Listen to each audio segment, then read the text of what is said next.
I was going to congratulate you on Junker Jackpot. This is such a fun show, and Thank you.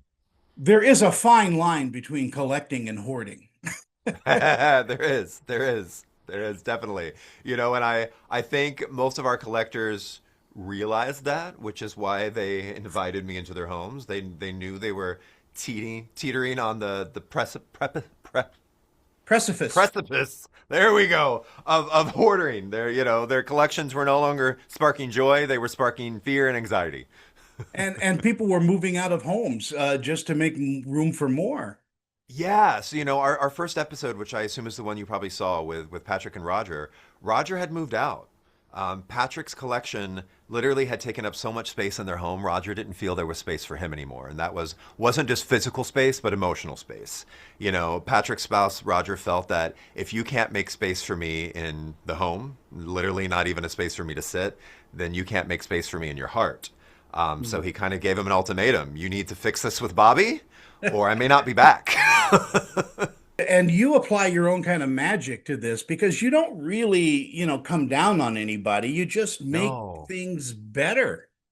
Yeah, this show is not about shaming people for the situation that their collection had caused. This was about, you know, helping them and holding their hand and teaching them how to let go. That's also why part of the show was having them sell a portion of their collection to fund the renovation. Because if I had come in and just helped them organize and paid for everything and just done it all, they wouldn't have learned that letting go was easier than they thought. They wouldn't have learned that some of these things that I have, actually, I thought I had an emotional attachment to them, but they're not as important as this piece or this piece. So, you know what? Yeah, I can let go of this to get my life back in order. I can let go of this to get my home back in order or my marriage back in order. And the reason why I did that is because in the future, as they bought more collection, because I know they will, they will think back to this and be like, actually, if I'm going to get more things, I should let go of a few things because I don't want my space to get back into the place that it was before Bobby came into my home. Exactly. And it's very interesting to me when you see their faces as to when the appraisers come in and say, well, this Yeah. piece is worth, $100,000. Um, they're just in shock. They are. Some of our collectors knew their collections really, really well.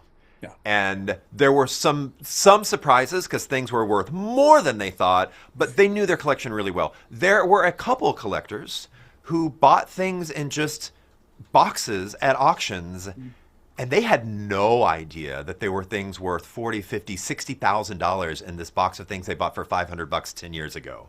So there was definitely some junk, but there was also a lot of jackpot. There was some retirement funds created that week that they never knew they had. Do you collect anything? I collect joy. No, Mhm. I don't. At one point I was collecting some vintage thermoses, but it was more for design inspiration of the patterns that were on there, like these retro patterns, than it was more like I was obsessed with them. I'm definitely more of a minimal. I'm Mhm. definitely more of a minimalist. I'm a Virgo. I'm a bit on the spectrum. I need organize everything around me, or else there's just chaos in my mind.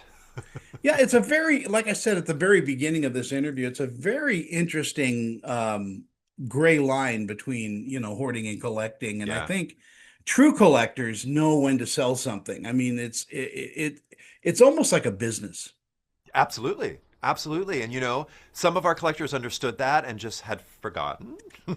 Hmm. And some of our collectors didn't. Some of our collectors had never sold anything. They just continued to accumulate these collections since they were kids. So to help them really think about it as a business and also for them to think about their collections as art.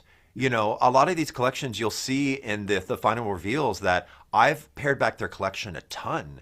And one might think, oh my God, did Bobby make them get rid of all that stuff? No, that stuff was neatly organized and stored and cataloged because one of the things I taught them, and sometimes you'll see these scenes and sometimes it's not something that made the cut just because, we're limited on time.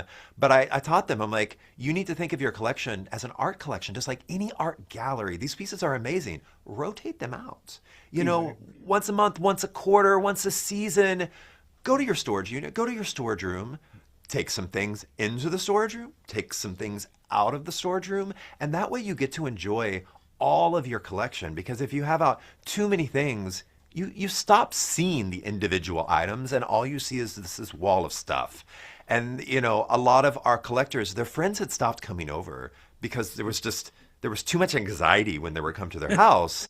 And now, you know, I've kept in contact with a lot of them. They're like, our friends come over and they're like, wow, your stuff is actually really cool.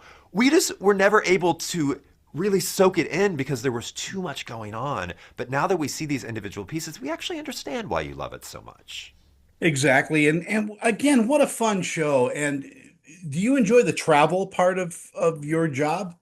You know, the thing that, not the only thing that I loved, but one of the things that I really loved about Junker Jackpot is we shot everything in LA, and I live in LA. This is the first time I've ever got to shoot a show in the city that I live in. It was really nice being home to my family and my dog every night, because for Queer Eye for 9 seasons, we shot in other cities where I had to move away for months at a time. So it was great shooting in LA. You know, it was great bringing TV jobs back to LA as well. And your crew, they must have a ball with you.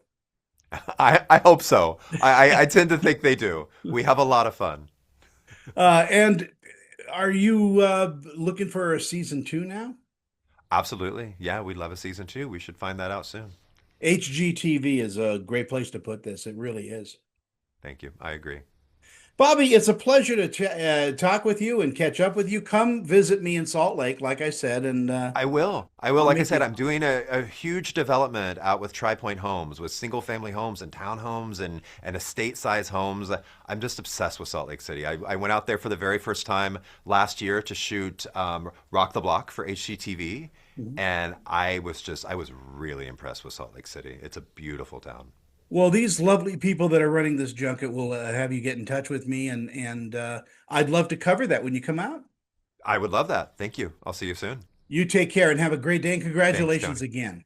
Thanks, Tony. You too.